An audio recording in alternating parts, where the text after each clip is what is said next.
अस्सलामुअलैकुम। आज की वीडियो बहुत इंपॉर्टेंट वीडियो होने वाली है क्योंकि आज की वीडियो में हमने क्लास 11 का जो चैप्टर नंबर 1 है फिज़िक्स एंड मेजरमेंट्स, इसके कंप्लीट न्यूमेरिकल करने हैं। कंप्लीट न्यूमेरिकल से क्या मुराद है? वर्क एग्जाम्पल में जो न्यूमेरिकल दिए हुए हैं यानी हर टॉपिक के बाद वो भी करेंगे, सेल्फ असेसमेंट में जो न्यूमेरिकल दिए हुए हैं वो भी करेंगे, और बुक के एंड में जो न्यूमेरिकल दिए हुए हैं वो भी करेंगे। कुछ मसले मसाइल हैं न्यूमेरिकल्स के अंदर, गलतियां हैं, वो भी मैं ठीक कराऊंगा, वो भी आपको बताऊंगा। तो बहुत ज़बरदस्त वीडियो होने वाली है। यकीन मानो मिस कर दिया ना तो बाद में सोचोगे कि यार काश वो वीडियो देख ली होती तो हमारे सारे न्यूमेरिकल जो है वो हो जाते। तो चलो स्टार्ट करते हैं और अच्छी तरीके से चीज़ों को जो है वो समझते हैं। अच्छा, यहाँ पर मैं एक बात आपसे कहूँगा कि अगर आप ग्रुप में ऐड नहीं हुए हो, हमारे ग्रुप में ऐड हो जाओ। ग्रुप हमारे स्टार्ट हो गए हैं जिसकी फ़ीस पूरे साल के लिए 3000 है, जिसमें नोट्स, गैस पेपर का सॉल्व, तमाम मटेरियल आपको मिल जाएगा। यकीन मानो बहुत अच्छे नंबर आ जाएंगे। गैस पेपर से 80 से 85% नंबर ले सकते हो अगर 100% गैस पेपर करते हो। फीस 3000 है पूरे साल के लिए। नंबर आ रहा होगा, उस पर कॉन्टेक्ट करो, ठीक है। चलो डिटेल ले लो उस पर कॉन्टेक्ट करके। आ जाओ स्टार्ट करते हैं। सबसे पहले न्यूमेरिकल से, वर्क एग्जाम्पल का न्यूमेरिकल है। उसके बाद फिर अच्छा, मैं सिर्फ न्यूमेरिकल नहीं कराऊंगा, कॉन्सेप्ट भी क्लियर करूंगा। मतलब ऐसा नहीं होगा कि सिर्फ न्यूमेरिकल बताया और आगे बढ़ गए। चलो अच्छा शुरू करते हैं।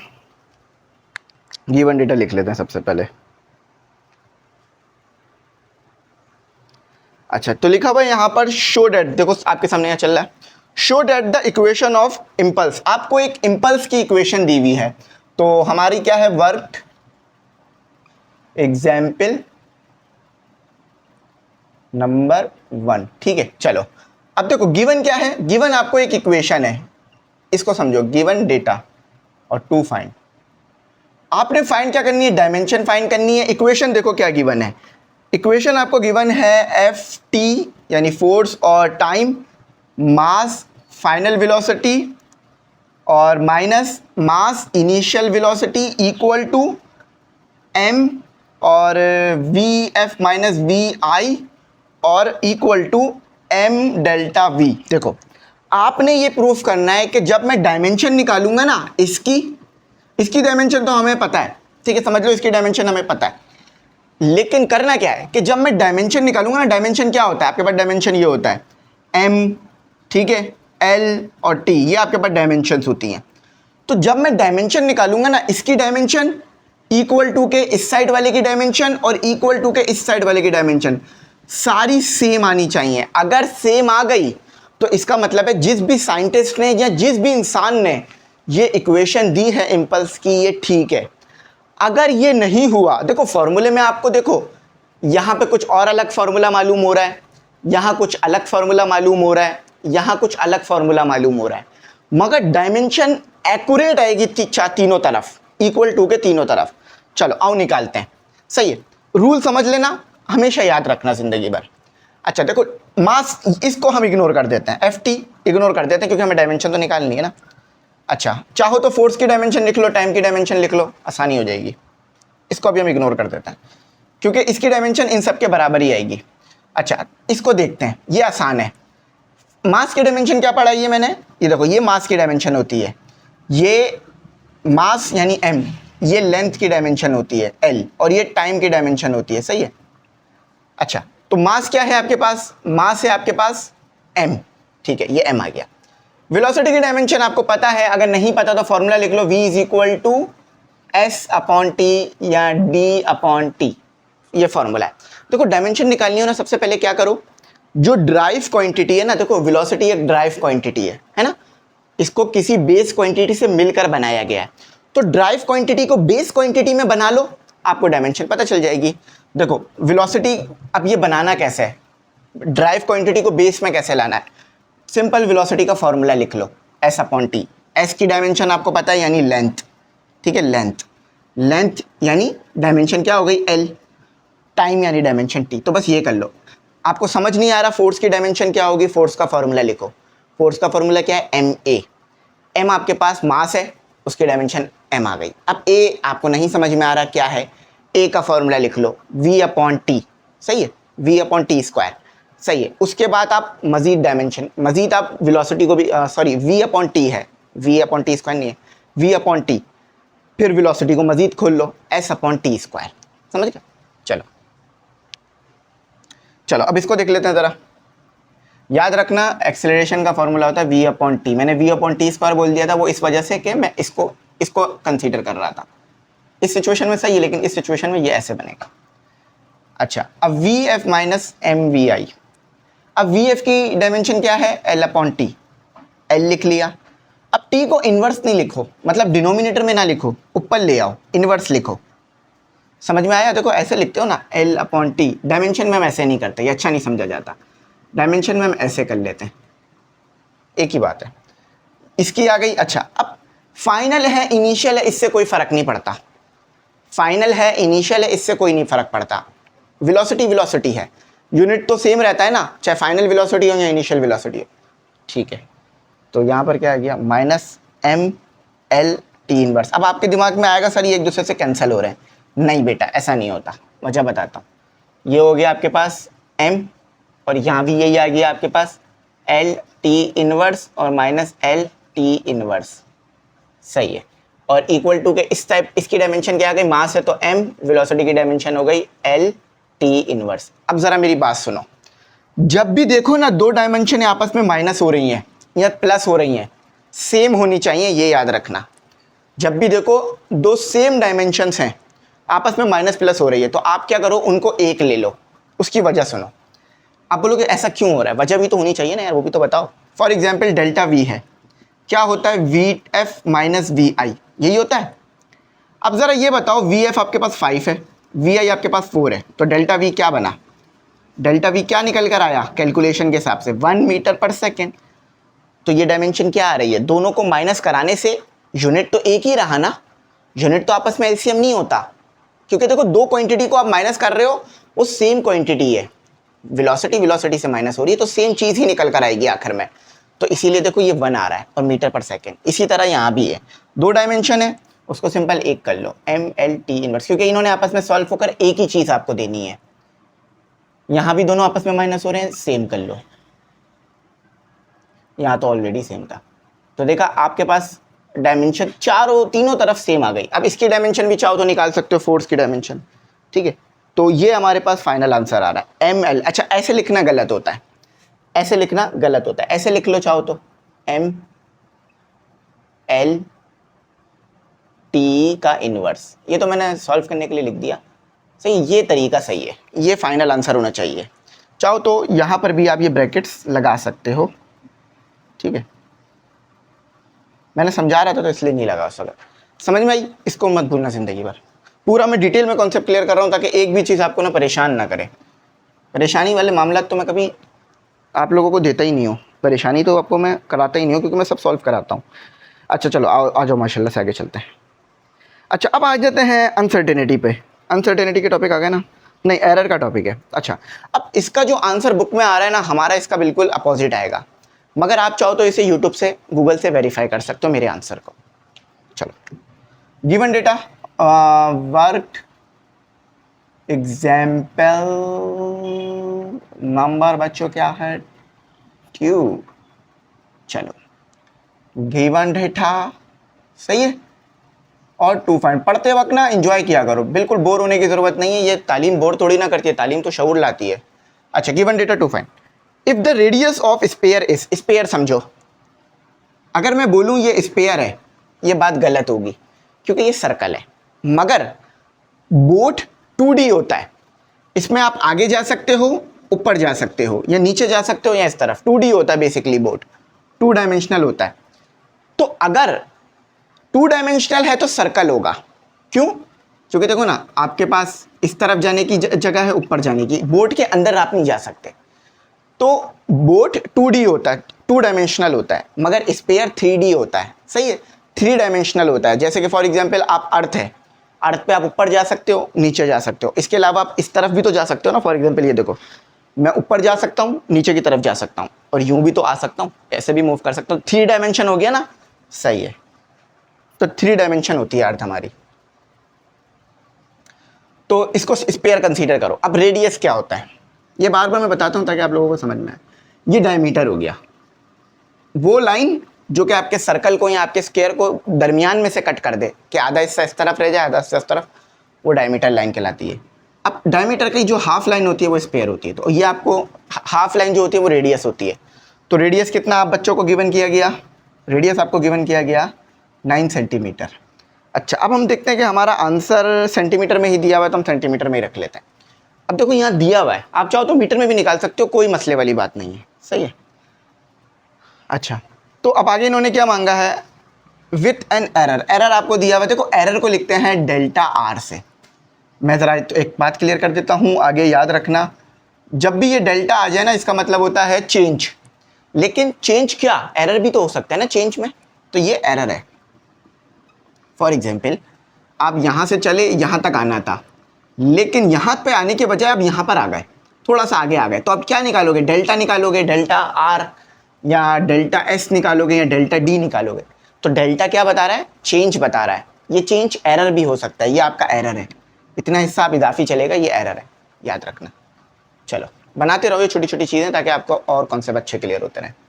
क्लियरिटी आ गई, चलो सोल्यूशन करो। अब इन्होंने क्या कहा, इन्होंने कहा कि find the approximate error in calculating the volume. Delta we मांग रहे हैं आप बच्चों से, डेल्टा वी। डेल्टा वी मैंने क्या बताया, एरर बताया ना, एरर। वो यही कह रहे हैं अप्रॉक्सीमेट एरर बताओ वॉल्यूम में। चलो, अब डायरेक्ट तो नहीं निकलेगा एरर, पहले हमें फॉर्मूला चाहिए होगा। तो यहाँ लिख लो v इज इक्वल टू, क्योंकि स्पेयर बात कर रहे हैं, तो वॉल्यूम ऑफ स्पेयर क्या होता है, volume of sphere, volume of sphere होता है 4/3 पाई आर क्यूब।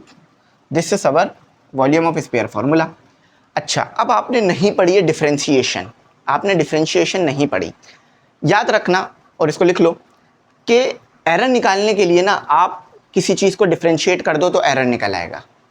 क्या बोला मैंने कि अगर वॉल्यूम है और वॉल्यूम में एरर निकालना है कि कितना ज़्यादा आ रहा है या कितना कम आ रहा है, एरर कम ज़्यादा होता है, यानी वैल्यू ज़्यादा भी आ सकती है, कम भी आ सकती है। फॉर एग्जांपल, आप 2 किलो दूध लेने गए, आपको दुकानदार ने 1.5 किलो दे दिया या फिर 2.5 किलो दे दिया, दोनों सिचुएशन में आपको 2 किलो तो नहीं मिला ना, एरर है, सही है। तो एरर निकालने के लिए क्या करना पड़ता है, यहाँ मैं लिख रहा हूँ, लिख लो, एरर निकालने के लिए करना पड़ता है डिफरेंशिएशन, ठीक है, समझ गए, डिफरेंशिएशन। अब देखो डिफरेंशिएशन कैसे होता है, आपको पहले लिखना होता है कि डिफरेंशिएशन किसके रिस्पेक्ट से कर रहे हो। तो मैं कर रहा हूँ डिफरेंशिएट, पूरा लिखना पड़ता है, ये बहुत इंपॉर्टेंट होता है। अभी आपने डिफरेंशिएशन नहीं पढ़ी तो इसलिए सिर्फ ये याद रख लो, differentiate with respect to r, r के रिस्पेक्ट से कर रहा हूँ, ठीक है, डेल्टा आर। एरर निकालेना तो इसलिए डेल्टा आर को करना होगा। तो वी डेल्टा आर। अब देखो आप लोग बोलोगे डिफरेंशिएशन के लिए लिखते हैं डी, लेकिन आप लिख रहे हो डेल्टा। वैल्यू में चेंज बड़ा है तो इसीलिए मैं उसको डी लिख रहा हूँ। वैल्यू में चेंज बड़ा है, थोड़ा सा बिल्ली जो है वो परेशान कर रही है,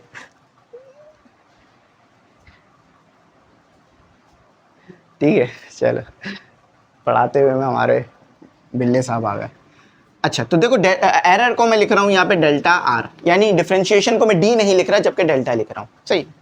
अच्छा, अब डिफरेंशिएशन में क्या होता है कि ये जो पावर होती है आगे आ जाती है, ये पावर आगे आ गई, पाई रह जाता है और आर, और इसमें से एक कम कर देते हैं।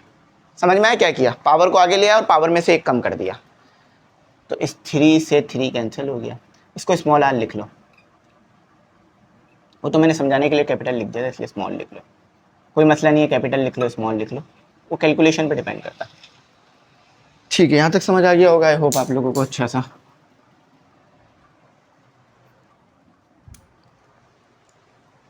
ठीक है, अब आगे चलते हैं।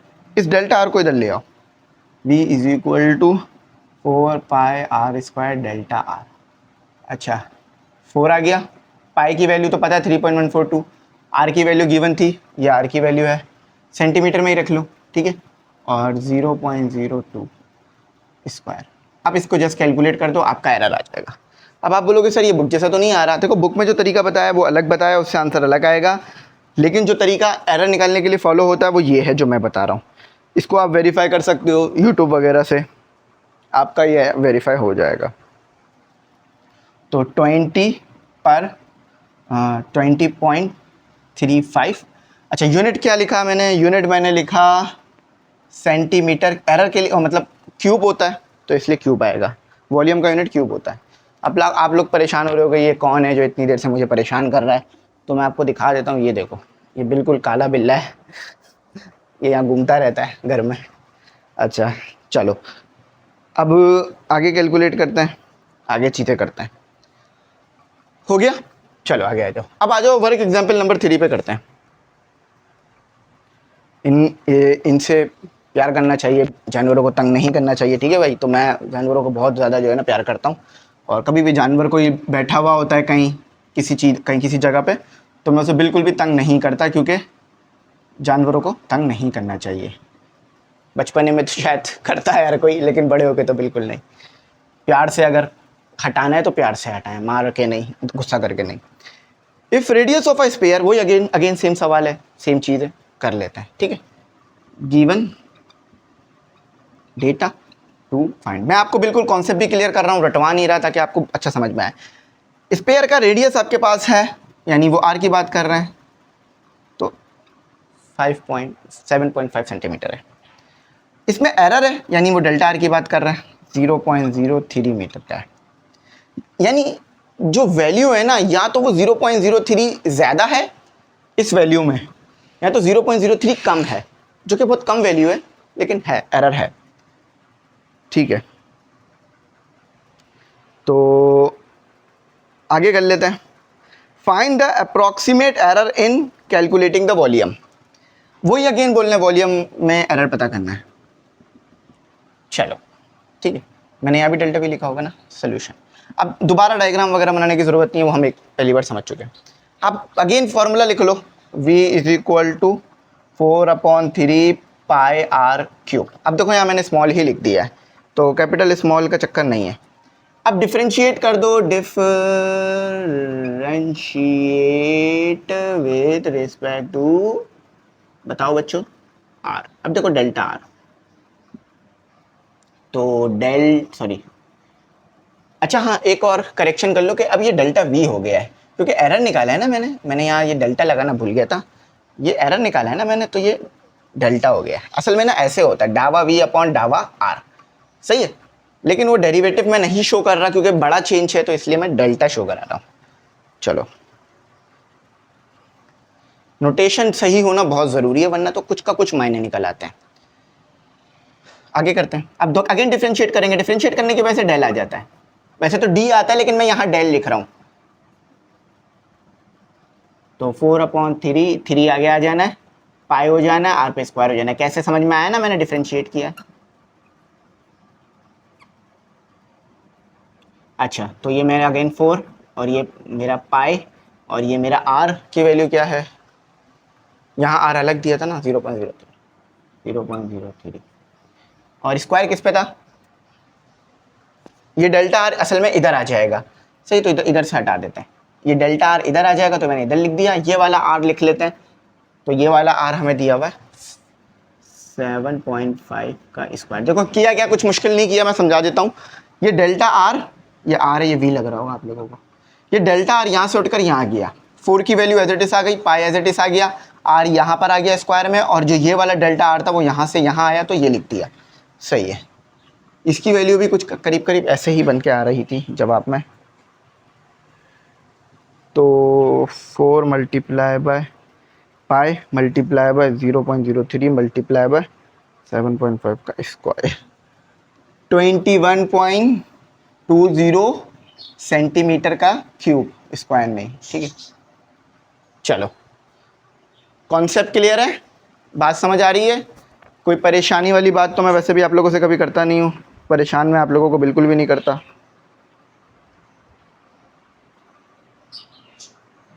अच्छा, अब हम अपना फर्दर की तरफ मूव करेंगे। 1.3 करा है हमने, मैं 3 लिख रहा हूँ, 1 2 3 लिखा है, लेकिन उसमें कोई परेशानी वाली बात तो नहीं है। 1.3 1.2 1.3 तो मुश्किल नहीं हो रही। अच्छा, अब हम 1.4 करेंगे, इस तरह बहुत सारे न्यूमेरिकल करेंगे इंशाल्लाह। मैं कॉन्सेप्ट भी क्लियर कराऊंगा, आपको कोई परेशानी नहीं होगी। जो भी वर्क एग्जाम्पल में है, सेल्फ असेसमेंट में है, तमाम करेंगे। पूरा चैप्टर के न्यूमेरिकल कवर कर लेंगे एक ही वीडियो में, तो फिर आप बच्चों को बहुत प्यारा समझ में आएगा, कोई मुश्किल नहीं होगी इंशाल्लाह, इन फ्यूचर भी और अभी भी। अच्छा चलो मैं रिमूव कर लेता हूँ, ताकि थोड़ा सा रिमूव में टाइम लगेगा, क्योंकि मैं वीडियो ना रोक नहीं सकता ड्यूरिंग द। अच्छा आपको भी फील आएगा कि आप क्लास में ही बैठे हुए हो, और थोड़ा सा आगे बढ़ा लो वीडियो, अगर मुझे बोर्ड रिमूव करते हुए आप नहीं देखना चाहते तो चलो आ जाओ।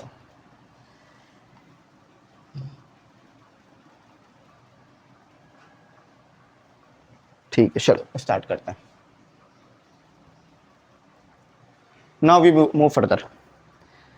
अच्छा अगेन है आपके पास वर्क एग्जाम्पल ही अभी ज़्यादा आएंगे, क्योंकि इस चैप्टर में वर्क एग्जाम्पल का लोड काफ़ी ज़्यादा है। 4 आ रही है, अब 1.4 लिखूँ या 4 लिखूँ, अब एक ही बात है।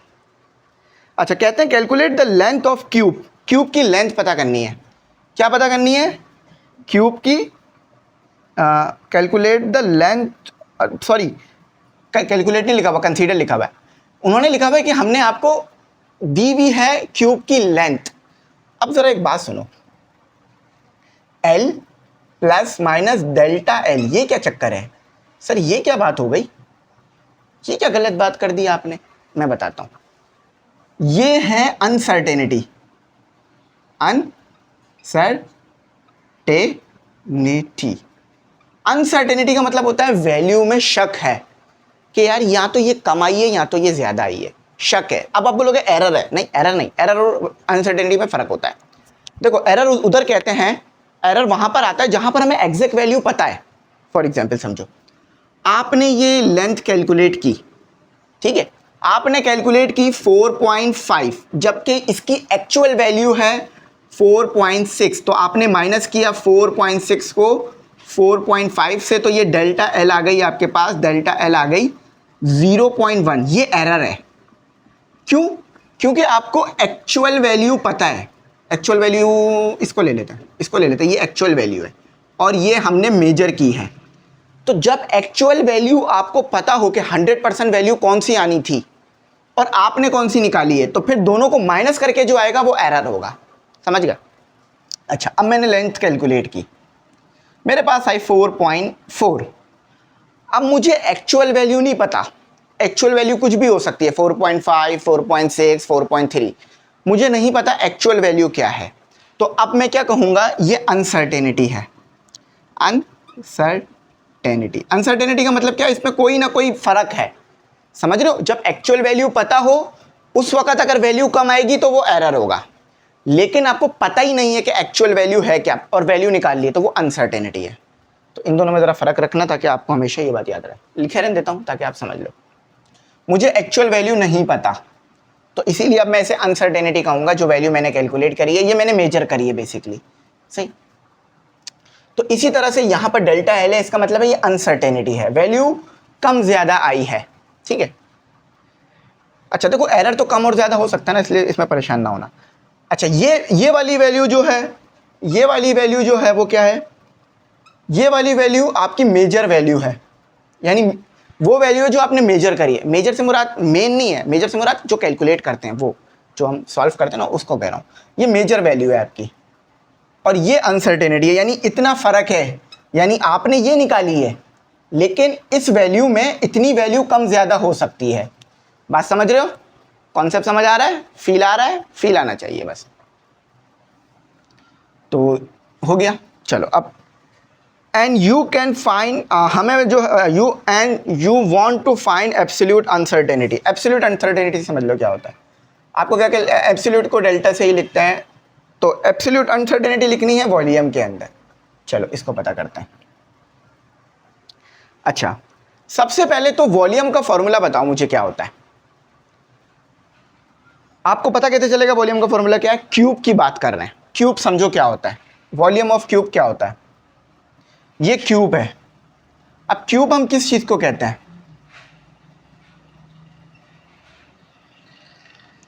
क्यूब हम उस चीज को कहते हैं कि जिसकी लेंथ, जिसकी हाइट और जिसकी विड्थ या ब्रेथ, विड्थ कह लेते हैं, तीनों की तीनों सेम वैल्यू हो। ये आप कैलकुलेट करके देख सकते हो। जिसकी लेंथ भी सेम हो, जिसकी हाइट भी सेम हो, लेंथ भी सेम हो और विड्थ भी सेम हो, यानी सेम वैल्यू दे रहे हो, तो वो क्यूब कहलाता है। अब इसी क्यूब में पहले वॉल्यूम पता करो, फिर एब्सोल्यूट अनसर्टेनिटी पता करो। अब एब्सोल्यूट अनसर्टेनिटी का फॉर्मूला देखो, और एब्सोल्यूट अनसर्टेनिटी होती क्या है समझ लो। एब्सोल्यूट, मैंने कहा था ना कॉन्सेप्ट क्लियर करूंगा, अनसर्टेनिटी। एब्सोल्यूट अनसर्टेनिटी का फॉर्मूला होता है, मैं इसको ना ए से लिख रहा हूँ, ठीक है, ए, क्योंकि वो जगह नहीं है ना यहाँ लिखने की, तो इसलिए ए लिख रहा हूँ। एब्सोल्यूट अनसर्टेनिटी का फॉर्मूला होता है absolute uncertainty equal to measure, MEASURE, measure value divided by given value. अक्सर ना बच्चे इसमें कंफ्यूज हो जाते हैं, तो भाई कंफ्यूज होने वाली बात नहीं है, ठीक है। तो लिख लेता हूँ मैं फॉर्मूला। जो वैल्यू हम मेजर करेंगे, नहीं बल्कि थोड़ा सा लगता है ये फॉर्मूला गलत हो रहा है, इस फॉर्मूले को ठीक करते हैं। एब्सोल्यूट अनसर्टेनिटी मेजर वैल्यू, इस फॉर्मूले को थोड़ा सा मुझे एक बार रिकन्फर्म कर लेता हूँ, ये शायद फॉर्मूला थोड़ा सा ना गलत हो रहा है, हाँ गलत हो रहा है, बल्कि ये आता है अनसर्टेनिटी, फॉर्मूले में थोड़ा सा फर्क आ रहा है,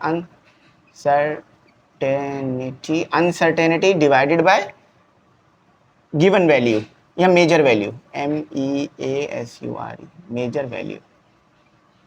ये थोड़ा सा मैंने उल्टा लिख दिया था, अब सही है, मुझे शक हो रहा था। हाँ देखो, एब्सोल्यूट अनसर्टेनिटी निकालनी है तो क्या करना पड़ेगा, अनसर्टेनिटी को आपने डिवाइड करना पड़ेगा, अनसर्टेनिटी को आपने डिवाइड करना पड़ेगा किससे, अपनी मेजर वैल्यू से, तो आपकी जो है वो एब्सोल्यूट अनसर्टेनिटी आ जाएगी।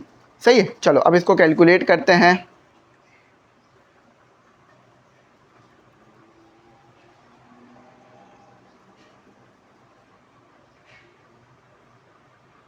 चलो अब देख लेते हैं कि हमें क्या क्या गिवन है और ये किस तरह से आगे प्रोसीड होगा।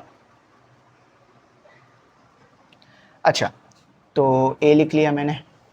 अब अनसर्टेनिटी आपको निकालनी है वॉल्यूम में, वॉल्यूम में निकालनी है एब्सोल्यूट अनसर्टेनिटी। तो यार वॉल्यूम में एब्सोल्यूट अनसर्टेनिटी निकालनी है तो आपके पास तो वॉल्यूम के पैरामीटर्स तो गिवन ही नहीं है, तो वॉल्यूम के पैरामीटर्स तो निकालो पहले, उसके बाद आएगी ना, वरना थोड़ी ना आएगी। चलो इसको कर लेते हैं सही तरीके से। सही है, अब इधर आ जाओ। वॉल्यूम क्या है आपका, वॉल्यूम निकालो पहले। देखो ये अनसर्टेनिटी का फॉर्मूला हमें वॉल्यूम के लिए चाहिए, लेंथ के लिए नहीं चाहिए। अच्छा, वॉल्यूम ऑफ क्यूब का फॉर्मूला बताओ। वॉल्यूम ऑफ क्यूब, तो वॉल्यूम ऑफ क्यूब होता है, क्यूब है ना, तो L क्यूब, यानी जो लेंथ है उसी को क्यूब कर लो। क्यों, क्योंकि मैंने बताया ना विड्थ हाइट लेंथ तीनों सेम होगी। ये फॉर्मूला भी आपने लिखा हुआ देखा होगा इसका, W multiply by H multiply by L। सही, ठीक है। तो लेकिन तीनों की वैल्यू सेम आएगी तो वो L लिख सकते हो आप, L क्यूब। तो V, L कितना दिया हुआ है 5.75 का स्क्वायर, स्क्वायर कर लेते हैं इसका।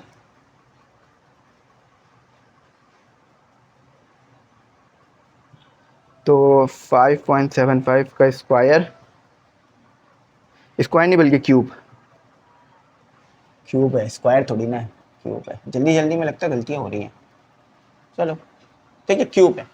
तो ये आ रहा है आपके पास 190.10। आंसर लेंथ यूनिट क्या दिया हुआ था, यूनिट देख लो, जो यूनिट दिया हुआ वही यहाँ आएगा, सेंटीमीटर दिया हुआ था, ठीक है, तो सेंटीमीटर क्यूब। तो ये वॉल्यूम आ गया। अच्छा, अब वॉल्यूम तो आ चुका है, अब आपने अनसर्टेनिटी निकाली है। देखो एक बात याद रखना, मैंने क्या बताया था, अनसर्टेनिटी के लिए आप डेरिवेटिव लेते हो, तो डेरिवेटिव लोगे तो क्या हो जाएगा, V। अनसर्टेनिटी निकालना है हम वॉल्यूम में। देखो मेजर वैल्यू तो हमारे पास आ गई है वॉल्यूम की, लेकिन अनसर्टेनिटी नहीं आई है, तो डेल्टा V लिख रहा हूं मैं। एब्सोल्यूट अनसर्टेनिटी निकाल रहा हूं, तो 3 क्यों लगाया, क्योंकि लेंथ है, ब्रेथ है, हाइट है, इसलिए 3 आएगा। अच्छा, मल्टीप्लाई बाय अनसर्टेनिटी, अनसर्टेनिटी कितनी गिवन है 0.3, और मेजर वैल्यू कितनी गिवन है लेंथ की 5.75, और मल्टीप्लाई बाय 100। अब जरा समझो, ये चीज़ समझ नहीं आई होगी, मैं बता देता हूँ। 3 क्यों आ रहा है, क्योंकि देखो लेंथ है, हाइट है, विड्थ है, इसलिए उसके लिए 3 आ गया। समझ लो इसको मैं 3 बार मल्टीप्लाई करा रहा हूँ, ये जो वैल्यू 3 बचा है तो क्यूब भी ले सकते हो, चलो ऐसे भी कर सकते हो, क्यूब भी कर सकते हो, या फिर ऐसे 3 हटा दो यहाँ से। फिर बता रहा हूँ क्यों कर रहा हूँ ऐसा, उसको समझो जरा। क्योंकि देखो बेटा मुझे ये लेंथ दी हुई है, मुझे वॉल्यूम में चाहिए, तो वॉल्यूम में चाहिए तो क्या करना पड़ेगा, एल का क्यूब करना पड़ेगा, तो अनसर्टेनिटी के लिए भी एल का क्यूब लेना पड़ेगा। ठीक है चलो इसको करते हैं, इधर इस पे क्यूब नहीं लगा लेना वरना बड़ा मसला बन जाएगा आपको। 0.3 का क्यूब डिवाइडेड बाय 5.7 5 का क्यूब, ठीक है। तो डेल्टा v इक्वल टू 0.0, एक मिनट रुको ज़रा, मैं ज़रा एक आंसर इसका वेरीफाई कर लूँ। नहीं बल्कि एक काम करो, ये क्यूब यहाँ नहीं लगाओ, यहाँ 3 मल्टीप्लाई कराओ, यही ज़्यादा बेहतर रहेगा, क्योंकि ना वो क्यूब लगाने से ना वो थोड़ा सा चेंज हो रहा है, तो यहीं पे करो। तो ये आंसर आ रहा है आपका 1.5 मल्टीप्लाई बाय 100। देख लेते हैं परसेंटेज में लिखा हुआ इन्होंने, हाँ तो मज़ीद भी वैल्यूज़ लिख लेते हैं, 6 भी लिख लो। तो इसको मल्टीप्लाई कराओगे 15.6 हो जाएगा, ठीक है, परसेंटेज में आ गया। यहाँ 3 लगाने से मसला आ रहा है क्योंकि डेरिवेटिव भी हुआ होगा इसका, इसलिए। तो v plus minus delta v equal to 19.10 plus minus 15.6 centimetre का क्यूब। तो ये आ गई आपकी एब्सोल्यूट अनसर्टेनिटी और विथ वॉल्यूम, यानी ये वैल्यू आपकी वॉल्यूम की है, इसके साथ ये एब्सोल्यूट अनसर्टेनिटी मौजूद है। यानी वॉल्यूम की वैल्यू में 15.6 या तो कम हो सकता है या तो ज़्यादा। कम होने का मतलब सब्ट्रैक्ट, ज़्यादा होने का मतलब ऐड। आई होप आपको ये समझ में आ गया हो, मसला ना बनाओ। वैसे तो मैंने कहा था कि इस पर क्यूब ले लो, लेकिन क्यूब नहीं लेना, इसको इसके साथ ही करना, क्योंकि वो क्यूब में थोड़ा फ़र्क कर रहा है आंसर को। ठीक है चलो अब इधर से आगे चलते हैं। अच्छा ये आसान है, ये ज़्यादा मुश्किल नहीं है। अच्छा ये सेल्फ असेसमेंट से आ गया हमारे पास।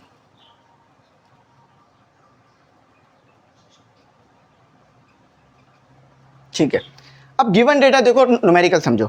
कह रहे हैं एक गर्ल है, एक लड़की है, need to calculate the volume of a her pool. वो चाहती है कि वो वॉल्यूम कैलकुलेट करे पूल का, यानी जो उसके घर में पूल मौजूद है उसका वॉल्यूम कैलकुलेट करना चाहती है। अच्छा so that she shows how much water she will need to fill it. तो वो वॉल्यूम क्यों कैलकुलेट करना चाहती है, वो वॉल्यूम इसलिए कैलकुलेट करना चाहती है, जरा देखो इधर। अच्छा देखो ये मैंने एब्सोल्यूट अनसर्टेनिटी निकाल कर इसको उसमें लिख दिया है, क्या कहते हैं अपना परसेंटेज में, इसको याद रखना। अच्छा वो अपने पूल का वॉल्यूम इसलिए कैलकुलेट करना चाहती है ताकि उसमें कितना पानी भरना है उससे पता चल जाए।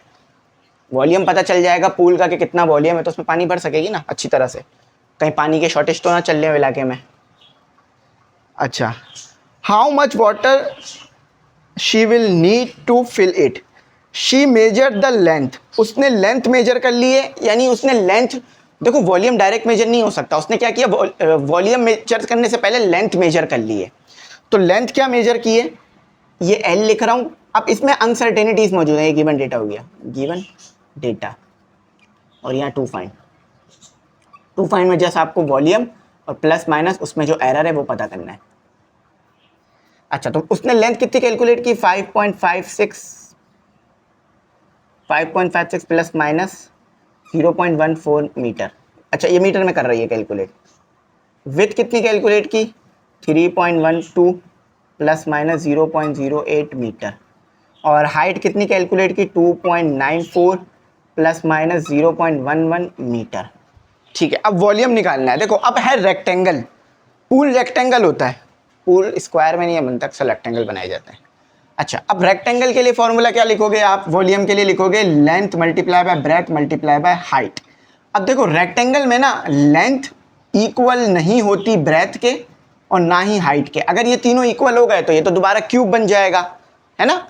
तो ये याद रखना, इस चीज़ को मत भूलना। तो ये रेक्टेंगल बना हुआ है और शेप भी आपको समझ में आ रही है कि खिंचा हुआ है। वैसे तो ये 2D है लेकिन 3D होता है। अच्छा अब देखो वॉल्यूम तो सिंपल कैलकुलेट हो जाएगा, ये L, ये W, ये H, ये अनसर्टेनिटीज है, इन्हें हटा दो।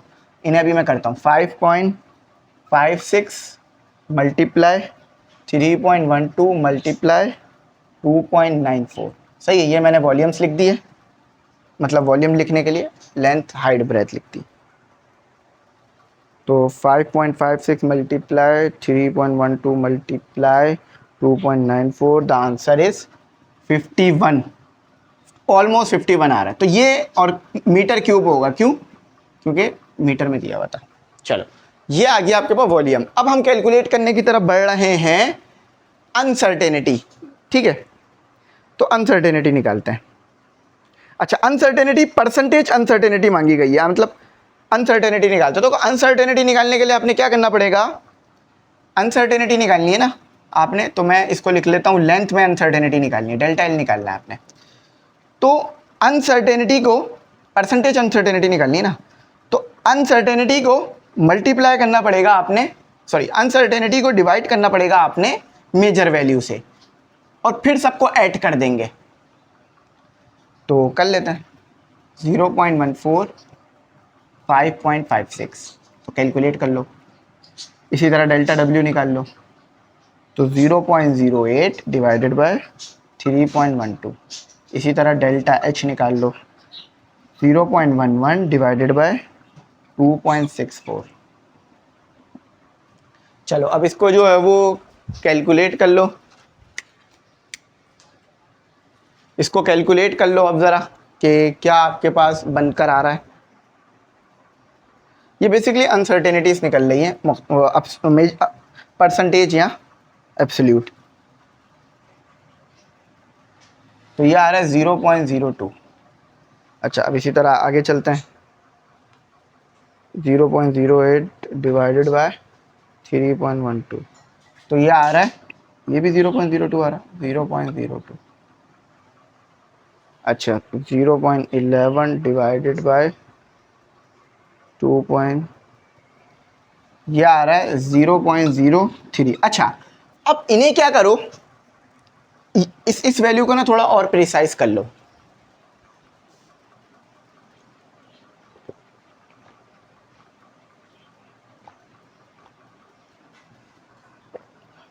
इस वैल्यू को मजीद प्रिसाइज कर लो। देखो हमें परसेंटेज अनसर्टेनिटी निकालनी है, उन्होंने सिर्फ अनसर्टेनिटी लिख दिया, लेकिन परसेंटेज निकालनी है। तो परसेंटेज अनसर्टेनिटी का फॉर्मूला मैंने यहाँ लिखा नहीं है, मैं लिख देता हूँ। तो परसेंटेज अनसर्टेनिटी निकालने के लिए आपने क्या करना होगा, जो आपको एरर दिया हुआ है, जो अनसर्टेनिटी दी हुई है, एरर नहीं कहेंगे इसे, अनसर्टेनिटी कहेंगे, मैंने वजह बता दी है। अनसर्टेनिटी को आपको डिवाइड करना पड़ेगा मेजर वैल्यू के साथ और मल्टीप्लाई बाय 100। देखो अब आप बोलोगे सर ये काम तो आपने सेम यहाँ किया है, लेकिन यहाँ मैंने 100 मल्टीप्लाई कराया ना, तो वो फिर हमारे पास परसेंटेज में चली गई है एब्सोल्यूट अनसर्टेनिटी। आप सिंपल लिख दो, इस तरह लिख दो, इस तरह लिख दो, तो ये एब्सोल्यूट अनसर्टेनिटी हो जाएगी। 100 मल्टीप्लाई नहीं कराओ तो कोई मसला नहीं, 100 मल्टीप्लाई करा दिया। देखो परसेंटेज में बस फ़र्क ये है कि आप 100 मल्टीप्लाई करा रहे हो, एब्सोल्यूट में आप 100 मल्टीप्लाई नहीं कराते। तो इसी तरह मैंने यहाँ देखो ये फॉर्मूलास लिखे हैं, इसको एक बार रिकैलकुलेट कर लेते हैं। 0.02 तो आएगा, लेकिन उसके बाद और कुछ नंबर भी आएगा, ठीक है? या एक काम करो, डायरेक्ट 100 से मल्टीप्लाई करके लिख दो, ताकि आपका आंसर जल्दी ही सही आ जाए। तो करो, तो 0.14 डिवाइडेड बाय 5.56, तो ये आ रहा है आपका 2.517। देखो मैंने पहले विदाउट 100 मल्टीप्लाई कराए लिखा था, अब 100 मल्टीप्लाई करके लिख रहा हूँ ताकि आपका आंसर सही आए।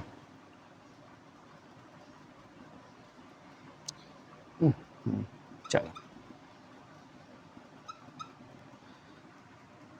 अच्छा, अब यहाँ भी कर लेते हैं, 0.08 डिवाइडेड बाय 3.12, तो 2.56। अच्छा, अब ऐसे मज़ीद कर लेते हैं, 2.94 डिवाइड 0.11 डिवाइडेड बाय, तो 3.74। अब ये जो तीनों आई हैं ना, इनको आपस में देखो, मैंने लिखा होगा यहाँ पर, यहाँ बल्कि यहाँ लिख लो।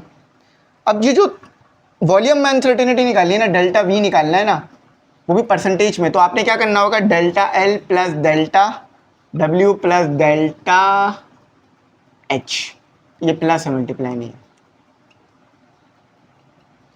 तो 2.517 प्लस 2.56 प्लस 3.74, तो डेल्टा वी आ जाएगा 2.517 प्लस 2.56 प्लस 3.74, तो आपके पास आ रहा है 8.81। अच्छा, परसेंटेज में आएगी तो इसको ऐसे लिखो।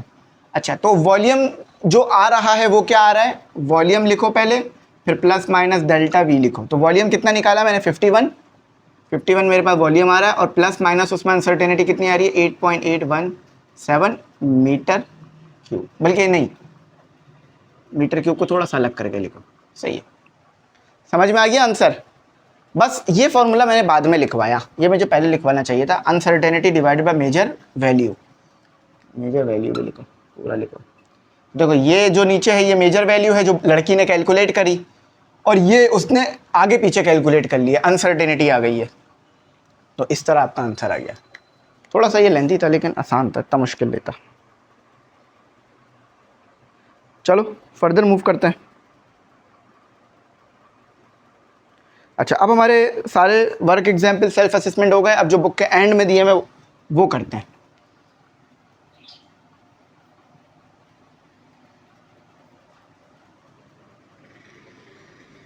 ठीक है, इसको मैं रिमूव करके फिर, तो मैं आपसे ये कहूँगा भाइयों, आप लोग ग्रुप वगैरह में ज़रूर ऐड हो जाना। उससे ये हो जाएगा कि आपकी प्रिपरेशन काफ़ी अच्छी हो जाएगी बोर्ड एग्जाम के लिए, क्योंकि अभी आप बोर्ड एग्जाम की तैयारियाँ कर रहे हैं, शुरू कर चुके हो, तो ग्रुप वगैरह में गेस्ट पेपर जब मिलेंगे, सारी चीज़ें मिलेंगी, तो अच्छी प्रिपरेशन होगी तो अच्छा आपको फ़ायदा होगा।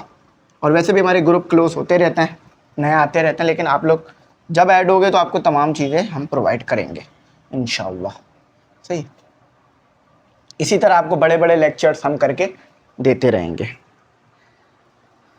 बस 1 मिनट हम स्टार्ट ले लेते हैं।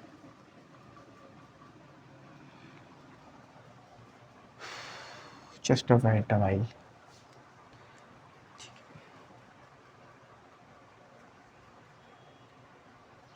जस्ट मैं नोट्स खोल लूँ फिर शुरू करते हैं। अच्छा, ग्रुप वगैरह में मैं नोट्स भी आप लोगों को भेज चुका हूँ, तो आई होप आपको वो मिल गए होंगे नोट्स वगैरह। वो भी आपको अगर नहीं मिले तो मुझे मैसेज कर देना, मैं ग्रुप में दोबारा भेज दूँगा। अच्छा, पहला न्यूमेरिकल आसान न्यूमेरिकल है, लिख लेते हैं। न्यूमेरिकल नंबर 1, देखो गिवन डेटा लिखो और 2 फाइंड लिखो।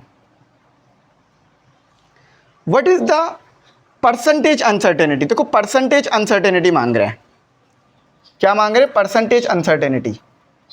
अच्छा, तो परसेंटेज अनसर्टेनिटी, अच्छा परसेंटेज अनसर्टेनिटी जब भी मांगेंगे आपको अनसर्टेनिटी गिवन करेंगे, तो आपको लेंथ दी हुई है, एक लेंथ दी हुई है, क्योंकि मिलीमीटर लिखा हुआ है तो लेंथ ही होगा। ये हो गई आपकी 3.67 और प्लस माइनस 0.25 mm। अच्छा, मांगी क्या है उन्होंने आपसे, परसेंटेज अनसर्टेनिटी, यानी जो भी अनसर्टेनिटी की वैल्यू आएगी वो परसेंटेज में निकलनी चाहिए। सही है, चलो सोल्यूशन की हेडिंग डाल लो। अच्छा, परसेंटेज अनसर्टेनिटी का फॉर्मूला देख लो, परसेंट कह लो या परसेंटेज कह लो, एक ही बात है। मैं परसेंटेज लिखता हूं ताकि समझने में आसानी रहे।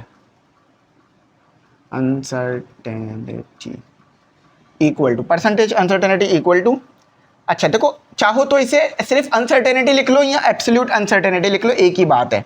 क्योंकि देखो यहाँ पर जो गिवन होता है ना वो अनसर्टेनिटी कह रहे होते हैं हम उसे, मैं फिर कह रहा हूँ, देखो यहाँ पर जो वर्ड हम यूज़ करते हैं अनसर्टेनिटी का यूज़ करते हैं, मगर एक्चुअली ये यहाँ पर होती है एब्सोल्यूट अनसर्टेनिटी। समझ रहे हो, परेशान नहीं होना, बच्चे परेशान हो जाते हैं इस चीज़ में कि सर आप कहीं पे उसे परसेंटेज कह रहे हैं, कहीं पे एब्सोल्यूट कह रहे हैं, होती बेसिकली अनसर्टेनिटी है।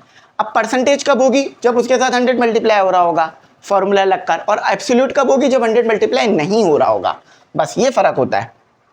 तो चाहो तो यहाँ लिख लो एब्सोल्यूट अनसर्टेनिटी, मैं हर तरीके से बता रहा हूँ ताकि कंफ्यूज ना हो। एब्सोल्यूट अनसर्टेनिटी लिख लो, मल्टीप्लाई बाय 100 होगा डिवाइडेड बाय मेजर वैल्यू।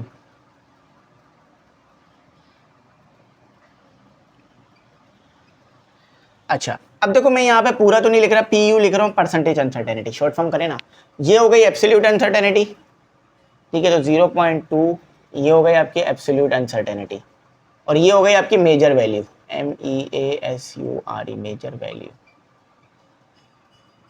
तो 0.25 divided by 3.67 multiply by 100, this is our percentage uncertainty. तो 0.25 डिवाइडेड बाय 3.6 मल्टीप्लाई ज़रूर कर लेना 100 को, यानी जो आपने आंसर निकाला है उसमें कम ज़्यादा इतना है परसेंटेज अनसर्टेनिटी। सही, पीछे भी मैंने कैलकुलेट करना सिखाई थी। हाँ बस पीछे मैंने जब अनसर्टेनिटी लिखा था, uncertainty divided by measure value, चाहो तो एब्सोल्यूट भी आगे लगा लो, कोई मसले वाली बात नहीं है, क्योंकि यहाँ जो चीज़ होती है वो अनसर्टेनिटी कहलाती है, मगर बेसिकली ये किताब के लफ्ज़ों में देखें तो एब्सोल्यूट होती है, ये पूरी चीज़ की कैलकुलेशन की अनसर्टेनिटी होती है। अब टॉपिक समझा होगा आपने अनसर्टेनिटी का मुझसे, तो फिर ये आपको पता होगा मैं किस बारे में बात कर रहा हूँ। अच्छा, what is the area, area मांग रहे हैं वो आपसे, न्यूमेरिकल नंबर दो मतलब 2। अच्छा, what is the area, area क्या है, एंड इट्स अप्रॉक्सीमेट अनसर्टेनिटी। देखो गिवन डेटा लिख लो पहले, फिर 2 फाइंड लिख लो। देखो एक तो उन्होंने एरिया मांगा जिसको मैं ए से डिफाइन कर देता हूँ, एक उन्होंने अनसर्टेनिटी मांगी यानी डेल्टा। अब देखो यहाँ एब्सोल्यूट का वर्ड इस्तेमाल नहीं किया, लेकिन ये एब्सोल्यूट ही कह रहा है, सही है। तो ये किताब में भी ऐसा ही है, कहीं पे एब्सोल्यूट कह रहे हैं। मुझे ऐसा लगता है किताब में ना अनसर्टेनिटी को उतना अच्छा एक्सप्लेन नहीं किया गया जितना अच्छा करना चाहिए था। तो एरिया मांग रहे हैं और फिर उस एरिया में एब्सोल्यूट अनसर्टेनिटी या अनसर्टेनिटी मांग रहे हैं। अच्छा गिवन देखो क्या करेंगे, गिवन रेडियस कर दिया है आपको, रेडियस कितना दिया है 3.7 मल्टीप्लाई 10⁴ सेंटीमीटर। अच्छा ऑफ अ सर्कल, याद रखना ये सर्कल का वर्ड बहुत इंपॉर्टेंट है, रेडियस आ गया सोल्यूशन। अच्छा अब सर्कल की बात कर रहे हैं, तो सर्कल का एरिया निकालने का क्या फॉर्मूला है, एरिया ऑफ सर्कल। देखो ये वर्ड इस्तेमाल किए जाते हैं, सर्कल, स्फीयर, वॉल्यूम, क्यूब, मतलब क्यूब, रेक्टेंगल, ताकि आपको फॉर्मूला पता हो। तो सर्कल के वॉल्यूम का फॉर्मूला हमें पता है, πr² है ना, निकाल लो। तो ये आ गई आपके पास, ये आ गया आपके पास पाई क्या है, ये तो कांस्टेंट है, और आर क्या है 3.7 मल्टीप्लाई 10⁴ स्क्वायर। तो पाई मल्टीप्लाई 3.7 एक्सपोनेंट 4 पे स्क्वायर, बहुत बड़ा नंबर आ रहा है, 8.6 मल्टीप्लाई 10⁹ एक मिनट मैं वेरीफाई कर लूँ, नहीं गलत आ रहा है। अब उसकी गलत आने की ना मैं वजह बताता हूँ गलत क्यों आ रहा है, क्योंकि ना पीछे भी स्क्वायर लग गया है मुझसे गलती से। तो 4.3 अब सही है, 10⁻⁴ पावर और मीटर का स्क्वायर, सॉरी सेंटीमीटर में दिया हुआ था, सेंटीमीटर का स्क्वायर। अब आप बोलोगे सर आपने कन्वर्ट नहीं किया, चाहो तो कन्वर्ट कर लो मीटर में, कोई मसला नहीं है, 100 के स्क्वायर से डिवाइड करा दो, तो कोई परेशानी वाली बात नहीं है। अच्छा अब देखो अनसर्टेनिटी निकालनी है, असल है delta r, delta a for delta a. देखो याद रखना एरर निकालने के लिए क्या किया था हमने, डेरिवेटिव लिया था, इसी तरह से अनसर्टेनिटी निकालने के लिए भी डेरिवेटिव लेंगे। और डेरिवेटिव और अनसर्टेनिटी ऑलमोस्ट बच्चे एक चीज समझते हैं, लेकिन फर्क क्या है, अनसर्टेनिटी में आपको एक्चुअल वैल्यू नहीं पता होती, एरर में एक्चुअल वैल्यू पता होती है। तो क्या करना है हमें, डेल्टा ए निकालने के लिए जो ये है इसका डेरिवेटिव लेंगे, डेरिवेटिव इसका लेंगे, ठीक है, इसका नहीं ले लेना वरना आंसर 0 आ जाएगा, कांस्टेंट आ गया हमारे पास। तो a equal to delta sorry pi R square, ठीक है। अच्छा इसका डेरिवेटिव ले लेते हैं, तो डेरिवेटिव लेने की वजह से derivative with respect to R लेंगे, तो यहां लिख लेता हूं differentiate with respect to R. तो डेल्टा ए, वैसे तो डी लिखा जाता है लेकिन अभी तक डेरिवेटिव पढ़ाया नहीं इसलिए डेल्टा लिख रहा हूँ, डेल्टा आर इक्वल टू पाई, और इसमें से एक कम हो गया तो स्क्वायर से वो आर रह गया, तो क्या आ गया डेल्टा ए इक्वल टू पाई और 2 और आर, और वो डेल्टा आर उठ के यहाँ आ गया, तो ये ऐसे हो गया। अब सब कुछ आपके पास है, गिवन है, सब कुछ आपके पास है, पुट कर दो। अच्छा अब यहाँ पर ना एक मसला आया था बच्चों को बहुत बार, डेल्टा आर गिवन नहीं था। अब मैं उसकी वजह बताता हूँ डेल्टा आर कहाँ से आएगा। देखो जब भी आपको ये आएगा ना पेपर में ये सवाल, तो आपको डेल्टा आर गिवन किया जाएगा। यहाँ डेल्टा आर नहीं लिखा हुआ लेकिन डेल्टा आर आपको गिवन किया जाएगा। तो डेल्टा आर आपको जो मिलेगा वो 0.05 मल्टीप्लाई 10⁴ सेंटीमीटर। सही है, बात समझ गए। देखो या तो आपको डेल्टा आर वो गिवन कर देंगे, या ये सेम वैल्यू होगी या कोई और वैल्यू भी हो सकती है। तो डेल्टा आर बच्चे पिछली बार कंफ्यूज हो गए थे कि मैंने कहाँ से लिख दिया, मैं बताना भूल गया था। ये गिवन होगा, गिवन वैल्यू होगी, यानी जैसे ये मिला ना आपको, इसी तरह यहाँ पे डेल्टा आर भी मिलेगा। ठीक है, कंफ्यूज नहीं होना कि आप कहाँ से लिख रहे हैं, ये गिवन मिलेगा, पेपर में मिलेगा आपको। तो 2 लिख लेते हैं पहले, फिर पाई लिख लेते हैं, फिर आर की वैल्यू क्या आई है 3.7 मल्टीप्लाई 10⁴ और 0.05 10⁴। अब बस कैलकुलेट कर लो, जस्ट कैलकुलेट।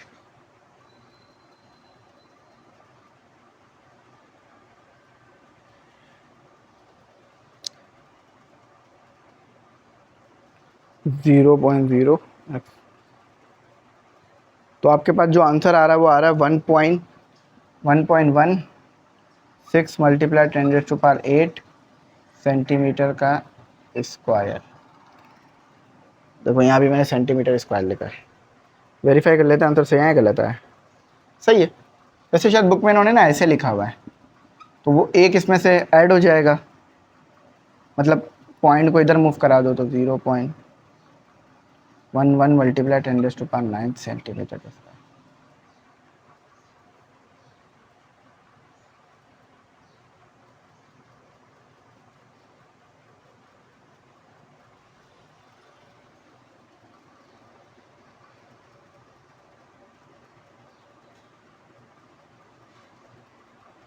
बल्कि अगर मैं ऐसे कर रहा हूँ तो ये 7 नहीं, ये 9 नहीं होगा, ये 7 हो जाएगा।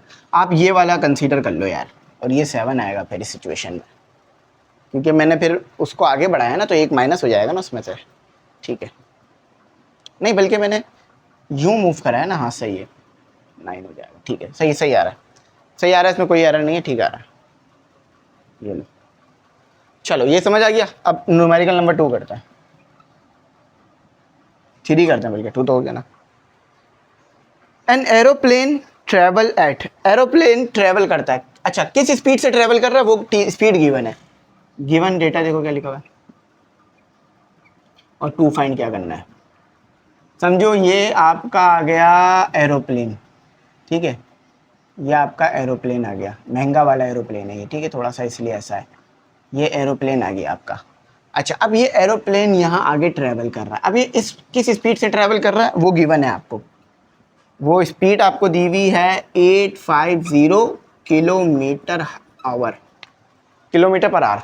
अब मुझे किलोमीटर पर आवर में नहीं चाहिए, सेकंड मिनट मीटर पर सेकंड में चाहिए। तो देखो भाई इसको याद रख लो, कोई बहुत ये रॉकेट साइंस नहीं है। किलोमीटर पर आवर से मीटर पर सेकंड में ले जाने के लिए 1000 से मल्टीप्लाई करना पड़ता है, 3600 से डिवाइड करना पड़ता है। अब ये मीटर पर सेकंड में चला जाएगा, तो v इक्वल टू सॉल्व कर लेते हैं, तो 236.11 मीटर पर सेकंड आ गया। एक मिनट ज़रा मैं करके देख लेता हूँ। 850 मल्टीप्लाई 1000 डिवाइडेड बाय, हाँ सही आ रहा है। अच्छा उसके बाद मुझे और भी इन्होंने दी हुई, how long does it take to travel 1 kilometre, कितना टाइम लेगा वो, और ट्रैवल कितना किया उसने 1 किलोमीटर, यानी लेंथ कह लेते हैं, डिस्टेंस कह लेते हैं, जो चाहो बेहतर कह लो। डिस्टेंस उसने ट्रैवल किया 1 किलोमीटर। अब देखो किलो आपके पास किसके बराबर होता है, मल्टीप्लाई 10⁻³ मीटर के, ठीक है, तो सोल्यूशन कर लो। अब कितना उसने ट्रैवल किया, कितने टाइम में उसने 1 किलोमीटर ट्रैवल किया ये आपने बताना है। तो सिंपल है यार, v = d/t, इससे बता दो कितने टाइम में उसने 1 किलोमीटर ट्रैवल किया है जब उसकी स्पीड इतनी है। तो t = 1 मल्टीप्लाई 10⁻³ और डिवाइडेड बाई v क्या है, v मैंने ऊपर निकाला था ना, 236.11। राउंड ऑफ कर देना आंसर को।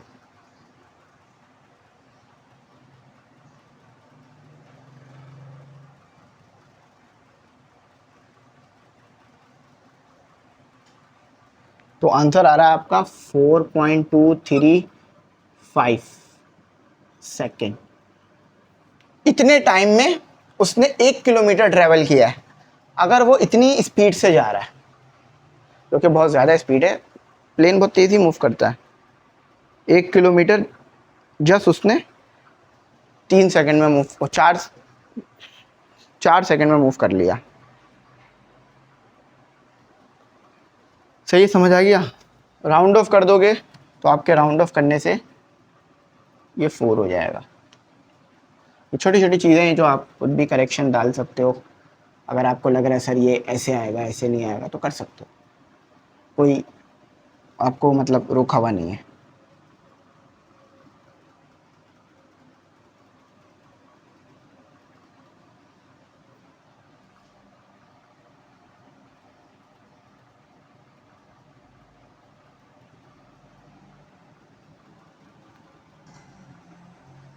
ठीक है, चलो फर्दर मूव करते हैं और फर्दर चीज़ों को यूटिलाइज करते हैं।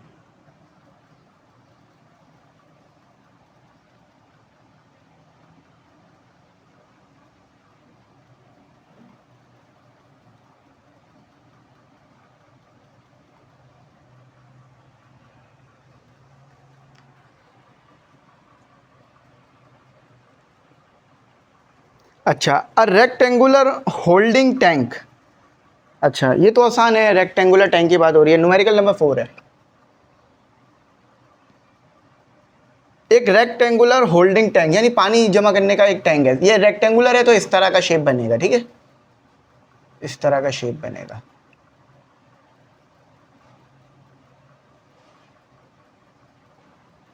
ये लो, और इसमें आपके पास पानी आपने भरना है, पानी आपने भरना है। तो गिवन डेटा देख लो, 2 फाइंड देख लो। अच्छा, अब इस टैंक की जो लेंथ है, समझ लो ये लेंथ आपको गिवन है, तो ये आपको गिवन कर दी इन्होंने 25.0 मीटर। अच्छा, विथ इसकी गिवन है, विथ समझ लो ये गिवन कर दी है, जो कि है, देख लो W की वैल्यू अलग आ रही है, L की वैल्यू अलग आ रही है। क्यों? क्योंकि ये रेक्टेंगल है, रेक्टेंगल में लेंथ, ब्रेथ, हाइट अलग अलग आती है। इस यूज टू स्टोर वाटर, देखो मैंने कहा था ना इसमें पानी स्टोर होगा, water, short period of time in the industrial plant, ये इंडस्ट्रियल प्लांट में लगा हुआ है। वॉल्यूम कितना है इसका? 2980 metre cube. Water is pump into tank, water tank में लेकर जाया जा रहा है, पंप किया जा रहा है, मतलब पानी भरा जा रहा है टैंक के अंदर। तो what is the depth, depth कितनी है आपने इसकी डेप्थ बतानी है, ये डी बताना है। हाइट पूछ लो या डेप्थ पूछ लो, तो डी कैलकुलेट करना है। कोई मुश्किल नहीं है इसको कैलकुलेट करना।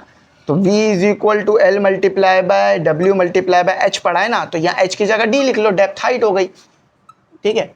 तो डेप्थ के लिए सेट करा दो इसको, फॉर्मूले को, तो L multiply by W D, H को D से रिप्लेस कर दो। सॉरी, V क्या दिया हुआ है 2980 और L क्या दिया हुआ है 25 मल्टीप्लाई W क्या दिया हुआ है 15, तो D की वैल्यू क्या आ गई in general in final 2980 divided by 15 multiply by 25। Answer is almost 8 आ रहा है, लेकिन मैं देख लेता हूँ 8 है या नहीं। हाँ, वैसे तो ये इतना बन रहा है, लेकिन अगर आप चाहो तो अप्रॉक्सीमेट कर सकते हो, लेकिन करने की ज़रूरत नहीं है, इतना ही सही है।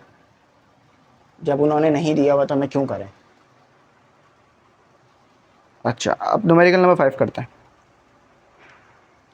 न्यूमेरिकल नंबर 5 करो। अच्छा, यहाँ भी गिवन डेटा लिखो और फिर टू फाइंड लिखो। Find the volume of rectangular underground water tank. वही बात है, आपके पास एक वाटर टैंक है, अब वो अंडरग्राउंड है यानी ज़मीन के अंदर लगा हुआ है, लेकिन है रेक्टेंगुलर, यही शेप है, सही है। Has storage facility. अच्छा, ये कितना पानी स्टोर कर सकता है? आपको ना बेसिकली लेंथ ब्रेथ और विड्थ, लेंथ विड्थ और ब्रेथ बता दी है टैंक की। तो लेंथ कितनी दी हुई है? 1.9 मीटर। आपको वॉल्यूम बताना है बेसिकली, कितना पानी स्टोर कर सकते हैं, नहीं वॉल्यूम क्या है, वो कितना उसमें जगह है। अगर हमें पता चल जाए तो हमें पता चल जाएगा पानी कितना स्टोर होगा। ठीक है, तो विड्थ कर लेते हैं और डेप्थ कर लेते हैं। सॉल्यूशन देखो कितना आसान है। तो रेक्टेंगल का फॉर्मूला क्या है? LWH। मैं देखो इसे बार बार H लिखता हूँ, लेकिन आप चाहे तो D लिख लो यार, कोई मसले वाली बात नहीं। लेंथ कितनी है? 1.9। W कितना है? 1.2, 0.8। तो ये आंसर फाइनल बना जाएगा आपका। तो 1.9 मल्टीप्लाई 1.2 मल्टीप्लाई 0.8, 1.824 मीटर का क्यूब आ गया।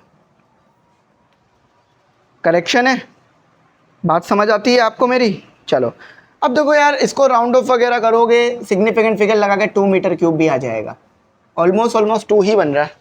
ठीक है, वो राउंड ऑफ की टेक्निक्स बस आपको याद होनी चाहिए, आप आसानी से बना लोगे। अच्छा, अब आप कर लो न्यूमेरिकल नंबर 6। 3 तो हो गया ना, काफ़ी न्यूमेरिकल है इसमें।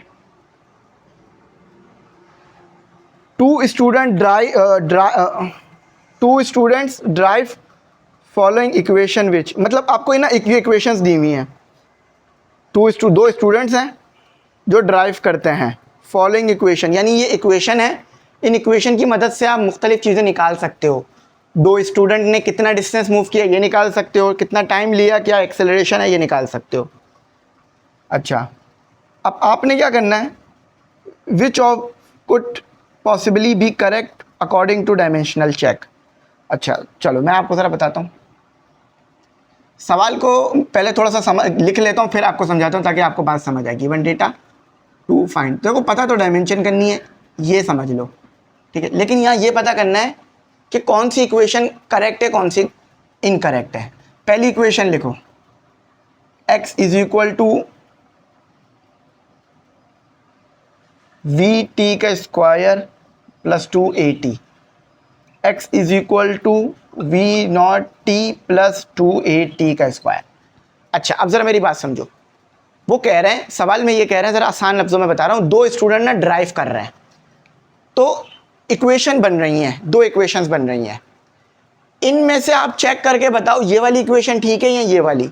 अब जब भी इक्वेशन को चेक करने का कहें ना वो, कि आपने इक्वेशन चेक करनी है कि कौन सी इक्वेशन ठीक है, तो आपने पता है क्या करना है? आपने डायमेंशन निकालनी है।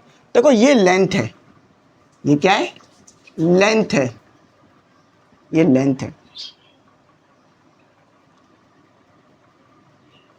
अच्छा, तो आपको लेंथ की डायमेंशन पता है L है, तो इस पूरे को भी सॉल्व करोगे ना L आना चाहिए, और इस पूरे को भी सॉल्व करोगे ना L आना चाहिए। तो यही चीज़ आपने बतानी है कि यार ये वाली डायमेंशन सही है या ये वाली डायमेंशन सही है, मतलब ये वाली इक्वेशन सही है या ये वाली इक्वेशन सही है। कैसे पता चलेगा? मैं इसकी डायमेंशन निकालता हूँ और इसकी डायमेंशन निकालता हूँ। अगर left hand side right hand side दोनों सेम आ रहा है, मगर यहाँ भी L आ रहा है और यहाँ भी L आ रहा है, यहाँ भी L आ रहा है और यहाँ भी L आ रहा है, तो सही है, वरना गलत है। अच्छा, हमें यहाँ तो पता है यहाँ L आ रहा है, अब इसकी निकाल लेते हैं डायमेंशन, वी टी का स्क्वायर। पहली इक्वेशन चेक करते हैं, फॉर इक्वेशन 1, तो x is equal to we T का स्क्वायर प्लस 2AT। अच्छा, ये L है, हमें पता है।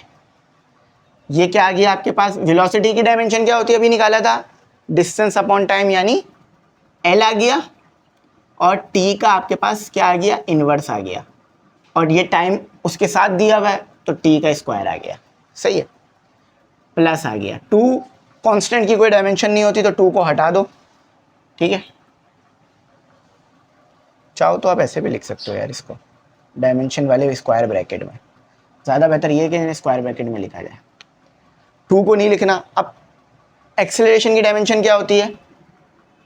L t का स्क्वायर, लेकिन इनवर्स भी आता है, आप लोग पढ़ चुके होंगे आई होप इसकी डायमेंशन। और यहाँ आ गया t, देखो एल आ गया, इस टी से ये एक कैंसिल हो गया, तो क्या बचा एल टी, यही बच रहा है। देखो ना ये 2 टाइम था यार, ऐसे देखो ना बेसिस सेम पावर ऐड हो गई, तो क्या बचा सिंपल 1 बचा, तो टी लिख दिया मैंने उसे। अच्छा अब इसको इधर कर लेते हैं, तो यहां पर तो ये टी से टी कैंसिल हो गया, तो ये एल आ रहा है। तो पहली वाली इक्वेशन मैंने चेक करी, तो पहली वाली इक्वेशन मैंने चेक करी है, दूसरी वाली चेक करी है, मैंने पहली चेक करी है ना अभी। तो पहली वाली हमारी जो है वो इनकरेक्ट आ गई है, पहली वाली क्या आ गई है हमारी, इनकरेक्ट आ गई है। पहली वाली में ना इधर इधर भी आपके पास वो बच रहा है, 1 मिनट रुको ज़रा, 1 मिनट रुको। हाँ यहाँ पे तो 1 2 बच रहा है ना, क्योंकि देखो ना, हाँ यहाँ एक 1 बच रहा है, सही है। तो पहली वाली हमारी गलत आ गई है, चाहो तो इस 2 को लिख लो यार, अगर समझ नहीं आ रहा तो। देखो पहली वाली तो हमारी गलत आ गई, क्यों? क्योंकि देखो इधर तो एल आ रहा है, देखो डायमेंशन यानी दोनों तरफ सेम आना चाहिए था। अगर ये इक्वेशन ठीक होती ना, तो यहाँ भी एल आता, लेफ्ट हैंड साइड भी एल आता, राइट हैंड साइड भी एल आता। तो लेफ्ट हैंड साइड और right hand side, left hand side यार, इसको सही कर, 1 मिनट। तो लेफ्ट हैंड साइड, पता नहीं आपको शायद उल्टा नजर ना आ रहा हो, लेफ्ट हैंड साइड और राइट हैंड साइड दोनों अलग अलग आ रहे हैं, डायमेंशन दोनों की अलग अलग आ रही है। इधर देखो सिर्फ एल आ रहा है, और इधर देखो कितना ये एल टी फिर ये इस तरह आ रहा है, तो ये गलत है, यानी ये तो रॉन्ग है, ये वाली इक्वेशन तो रॉन्ग है। पता चल गया क्यों? क्योंकि डायमेंशन सेम नहीं आई, दोनों तरफ डायमेंशन सेम आती तो इसका मतलब है वो ठीक होती। अच्छा अब हम इक्वेशन 2 को करते हैं, तो x is equal to we not T plus 2a t का स्क्वायर। अच्छा अब v की डायमेंशन अगेन वही होगी आपके पास, एल टी इनवर्स, और t की डायमेंशन ये हो गई, और 2 लिखो या ना लिखो एक ही बात है, 2 हटा दो। एक्सेलरेशन की डायमेंशन अगेन वही होगी, एल टी इनवर्स का स्क्वायर, और ये आ गया t का स्क्वायर। देखो बेसिस सेम पावर ऐड, देखो ना ये इनवर्स का है और ये पॉजिटिव है, तो t से t जब सॉल्व होगा बेसिस सेम पावर ऐड तो 0 आ जाएगा। अब t की पावर 0 आ रही है, इसका मतलब क्या है कि ये 1 है। समझ गए? इसमें कंफ्यूज नहीं होना, ठीक है। तो इनवर्स से और वो कैंसिल हो गया, बेसिक मैथ है। और ये इसी तरह स्क्वायर से और ये कैंसिल हो गया, तो कितना आ रहा है? अब मैंने शुरू में ही आपको बताया था कि जब दो सेम चीज़ें, दो सेम डायमेंशन ऐड हो रही हो या सब्ट्रैक्ट हो रही हो, तो एक बार ले लो। अब x की डायमेंशन खुद भी एल होती है, तो left hand side right hand side equal आ गया, इसका मतलब है कि दूसरी इक्वेशन सही है। और अगर आप दूसरी इक्वेशन को सही से देखो तो ये कुछ सेकेंड इक्वेशन ऑफ मोशन की तरह नजर आ रही है आपको, बस उसमें हाफ आता है, इसमें 2 आ रहा है। चलो इसको समझ में आ गया ना, मिटा देते हैं।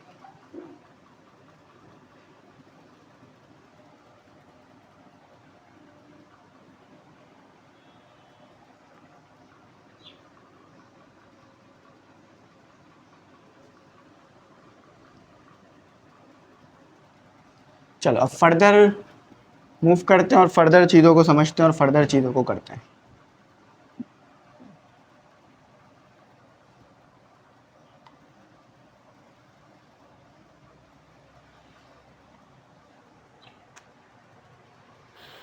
एक मिनट जस्ट,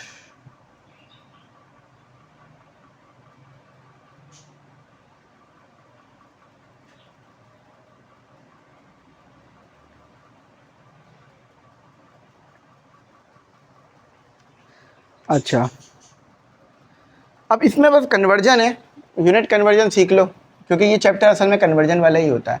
तो न्यूमेरिकल नंबर 7 है, कह रहे 1 हेक्टर इज डिफाइंड। 1 हेक्टर आपके पास बराबर है, गिवन डेटा देख लो और फिर 2 फाइंड देख लो। इसको याद रख लेना, वैसे तो ज़्यादा पूछा नहीं जाता लेकिन याद रखना। अच्छा, हेक्टर यानी ये एरिया को कैलकुलेट करने के लिए यूज़ होता है। देखो मीटर स्क्वायर हो गया, हेक्टर हो गया, फुट स्क्वायर हो गया, ये एरिया कैलकुलेशन के लिए यूज़ होने वाले यूनिट्स हैं मुख्तलिफ सिस्टम में। तो हेक्टर के लिए क्या आ रही है 10⁻⁴ मीटर स्क्वायर, ठीक है। एकड़ कितने के बराबर होता है 4 × 10⁻⁴ फुट स्क्वायर। अच्छा, अब आपने क्या बताना, 1 hectare is define as 1 hectare इसके बराबर है 10⁻⁴ मीटर स्क्वायर के, 1 एकड़ इसके बराबर है 4 × 10⁻⁴ फुट स्क्वायर के। How many acres are in, ये पूछ रहे हैं कि एकर्स के अंदर, यहीं पे लिख रहा हूं मैं टू फाइंड, एक एकर्स के अंदर कितने हेक्टर्स होते हैं ये पूछ रहे हैं। एकर्स इन 1 हेक्टर्स। मैं फिर कह रहा हूँ, एरिया को कैलकुलेट करने के यूनिट, एरिया को कैलकुलेट करने के लिए हम हेक्टर्स और एकर्स के वर्ड यूज़ करते हैं, तो इनको कंफ्यूज नहीं करना। अच्छा, तो इसके लिए आपको क्या करना होगा, सबसे पहले आपने फॉर्मूला लिखना होगा number of acres. Acres calculate करना है तो उसके लिए आपको फॉर्मूला लिखना होगा। अब यहाँ पे जगह नहीं है, नीचे लिख रहा हूँ नंबर ऑफ एकर्स। तो एरिया इन स्क्वायर, जगह यहाँ भी जगह नहीं है, क्या करना, जगह ही नहीं बन रही। चलो पीछे से करके लिखते हैं, नंबर ऑफ एकर्स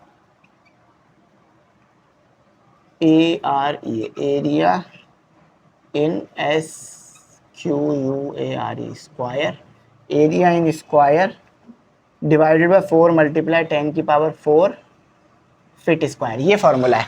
तो एरिया इन स्क्वायर पहले निकालना पड़ेगा, मगर ये फार्मूला पूरा नहीं है। फीट स्क्वायर, एरिया इन नहीं है, इस नहीं है, एरिया इन स्क्वायर फीट को सही से लिख देता हूँ, एरिया सबसे पहले मैंने निकालना होगा एरिया इन स्क्वायर फीट, उसको डिवाइड करना होगा 4 × 10⁻⁴ से। तो चलो निकाल लेते हैं, पहले एरिया इन स्क्वायर फीट निकाल लेते हैं। For area in SQUARE square feet. अब यहाँ लिख रहा हूँ, जगह नहीं है, तो उसके लिए आपको जो हेक्टर्स दिया हुआ है उसको मल्टीप्लाई कराना पड़ेगा आपको 3.28 से स्क्वायर से, ठीक है। एरिया इन स्क्वायर फीट चला जाएगा, अगर आपको जो हेक्टर दिया हुआ है उसको आप मल्टीप्लाई करा दोगे 2.38 के स्क्वायर से। तो ARE, area in SQUARE square feet, ये आ गया आपके पास। सॉल्व करते हैं तो आता है 105,600, ठीक है, ये फीट स्क्वायर में आ गया, ठीक है। अब इसको यहाँ रख दो, नंबर ऑफ एकर्स में रख दो। तो 105,600 डिवाइडेड बाय 4 × 10⁻⁴, तो नंबर ऑफ एकर्स आ गए आपके पास।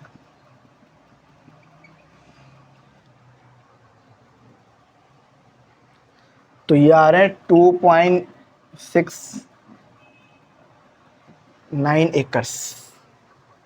सही है, समझ में आ गया ना। सबसे पहले क्या किया मैंने, सबसे पहले मैंने नंबर ऑफ एकर्स निकालने हैं, तो मैंने एरिया इन स्क्वायर फीट निकालना होगा। एरिया इन स्क्वायर फीट निकालने का क्या फॉर्मूला है कि जो आपको एकर्स दिए हुए हैं उसको मल्टीप्लाई करा दो, यानी जो एकर्स दिए हुए हैं और जो हेक्टर्स दिए हुए हैं उसको मल्टीप्लाई करा दो 3.28 के स्क्वायर से। अच्छा, square area in square feet आ गया, अब उसको डिवाइड करा दो 4 × 10⁻⁴ से।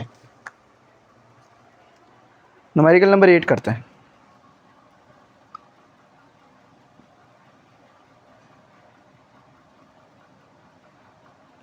अच्छा देखो, गिवन डेटा लिखते हैं, गिवन डेटा टू फाइंड।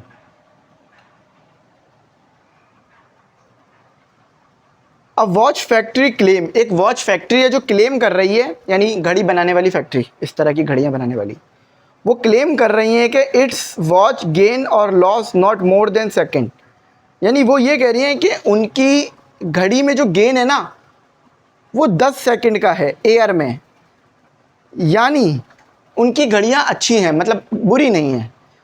तो एक्सेप्टेबल रेंज कितनी लिखी हुई है?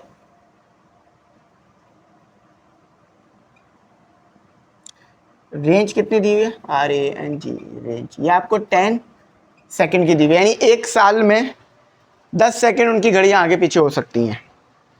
How accurate in this watch, कितनी एक्यूरेट है ये बताना है, यानी परसेंटेज एक्यूरेसी बतानी है आपने। अभी तक अनसर्टेनिटी बता रहे थे, अब एक्यूरेसी बताओ। परसेंटेज एक्यूरेसी, सोल्यूशन करते हैं, यहाँ करते हैं।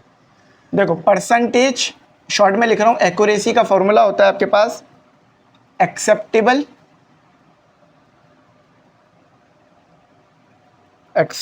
Range RANGE range divided by acceptable range divided by total second in air. तो ये याद रख लो, ये हमने कोई ज़्यादा इतना डिटेल में टॉपिक नहीं पढ़ा, अब उन्होंने दे दिया है तो मैं करवा रहा हूँ। तो 10 आ गया। अब सेकंड निकालने एयर में, टोटल सेकंड इन एयर कैसे निकालोगे? कितने महीने होते हैं? 12 महीने में, एक हफ्ते में कितने, सॉरी 12 महीने हो गए, नहीं बल्कि गलत लिख रहे हैं, सेकंड लिखने हैं ना। हाँ अच्छा, टोटल दिन कितने होते हैं? डायरेक्ट लिख लेते हैं ना, टोटल दिन कितने होते हैं, तो 365 दिन होते हैं। अगर मैं वैसे भी लिखता तो भी यही नंबर आता, लेकिन डायरेक्ट ये लिख लेता हूँ, मुझे टोटल दिन पता है। अच्छा, एक दिन में कितने घंटे होते हैं? मतलब एक दिन में होते हैं मेरे पास 24 घंटे। 24 घंटे में एक घंटे में कितने मिनट होते हैं? 60 मिनट में 1 मिनट, 1 मिनट में कितने सेकंड होते हैं? 60। इससे नीचे तो नहीं होता ना कुछ। तो इसको सॉल्व कर दो, मल्टीप्लाई ज़रूर कर देना 100 से, फॉर्मूले में मल्टीप्लाई बाय 100 भी है। तो जब इस पूरे को सॉल्व करोगे, 10 divided by 365 multiply by 24 multiply by 60 multiply by 60, तो कैलकुलेट करते हैं।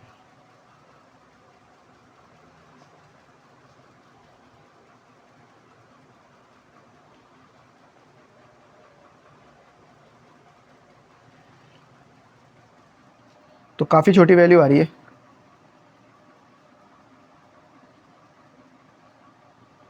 थ्री 3.17, एक मिनट ज़रा मैं लिख लेता हूँ, कॉपी कर लेता हूँ वैल्यू। 3.17 मल्टीप्लाई 10⁻⁵, ठीक है, सही है। हाँ ठीक आ रहा है, सही समझ में आया। अब हम निकालते हैं कि हमारे पास न्यूमेरिकल नंबर 9 करते हैं।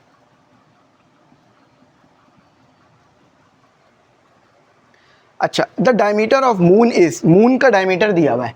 देखो ये आपका मून है, चांद है, ये आपका चांद है, इसका डायमीटर गिवन है, मतलब यहाँ से लेकर यहाँ तक का डिस्टेंस मैंने शुरू में ही बताया था ना भाई। देखो मून एक स्फीयर है ना, सर्कल तो नहीं है ना, लेकिन यहाँ पर आपको सर्कल नज़र आ रहा होगा, लेकिन 3D में देखोगे तो स्फीयर है।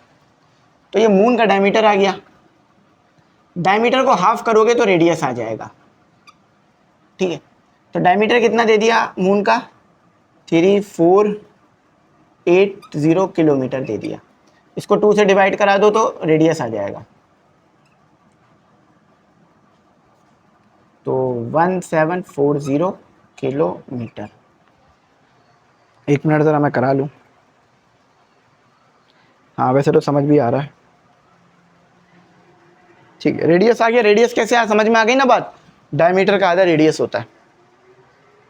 अच्छा, अब आगे क्या कह रहे हैं, what is the volume of the moon, moon का वॉल्यूम क्या है?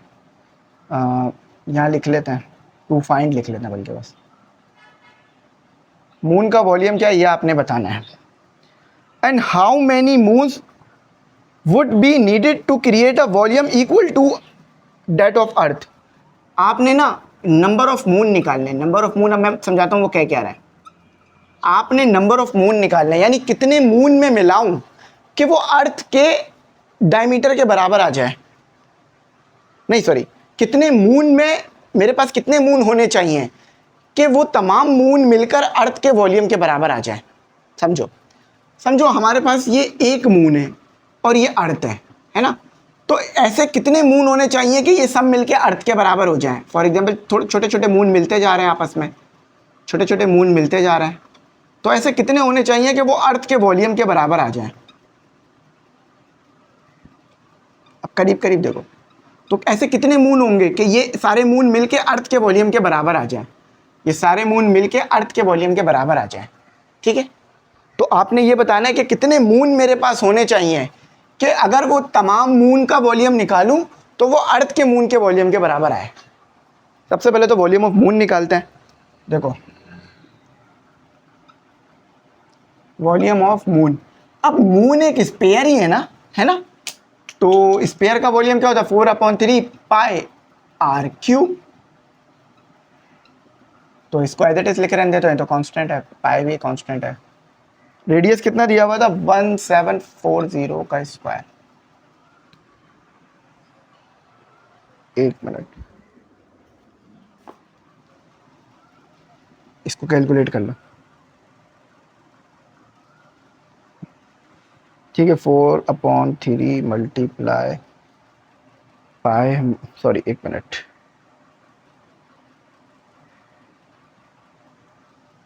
वन 1740 का स्क्वायर। तो ये आपके पास जो आंसर आ रहा है वो आ रहा है 1.26 मल्टीप्लाई 10⁻⁷। अच्छा किलोमीटर, सॉरी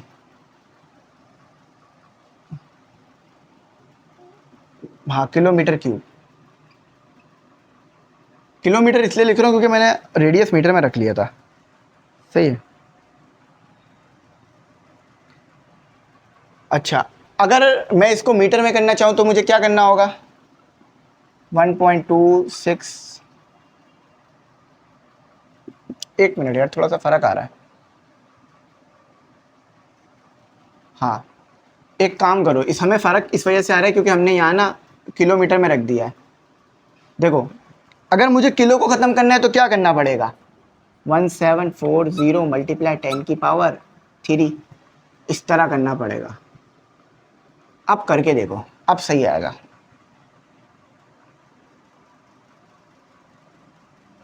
हाँ थोड़ा सा ना मेरे से कैलकुलेशन मिस्टेक हो रही थी, लेकिन मैंने उसे फिर ठीक कर लिया।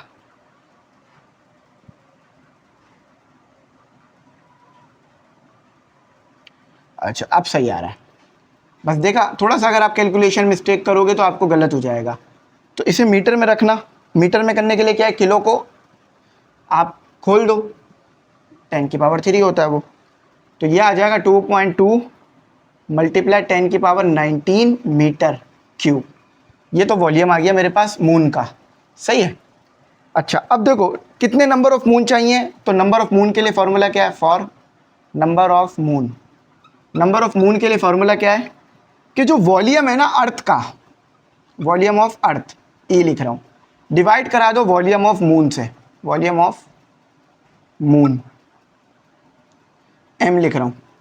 देखो नंबर ऑफ मून चाहिए ना, तो क्या करो, देखो समझने वाली बात है ना, देखो कितने अर्थ मिलेंगे, कितने मून मिलेंगे कि वो अर्थ के वॉल्यूम के बराबर आ जाए, तो इसी तरह में वॉल्यूम ऑफ अर्थ को वॉल्यूम ऑफ मून से डिवाइड करना होगा।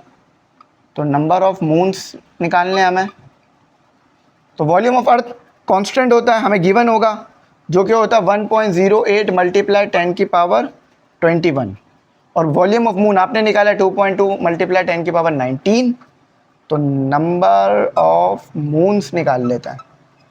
याद रखना 50 के करीब करीब चाहिए आंसर होता है हमारा इसका, यानी 50 मून मिलेंगे तो अर्थ के वॉल्यूम के बराबर आ जाएंगे।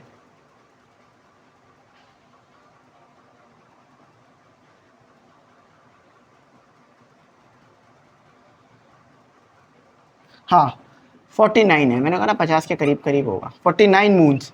अगर 49 मून्स आप जमा करो तो वो अर्थ के वॉल्यूम के बराबर होंगे, मगर 49 मून कहाँ से लाओगे? यहाँ तो एक मून मिलना मुश्किल हो गया है। मतलब कहना ये चाह रहा हूँ कि एक मून आपके पास जो है वो इतना बड़ा है, तो उन 49 मून कहाँ से आएंगे? तो ये था हमारा पूरा चैप्टर, जो कि मैंने बहुत कोशिश करके अच्छी तरीके से आपको एक्सप्लेन किया, पर मैं उम्मीद करता हूँ मेरी बात आपको बहुत अच्छी समझ आई होगी। कुछ ना आया हो समझ तो पूछ लेना, मैं गाइड करूँगा। आज के लिए यहीं तक रखते हैं। Thanks for watching. अल्लाह हाफिज़। कीमती दुआ में ज़रूर याद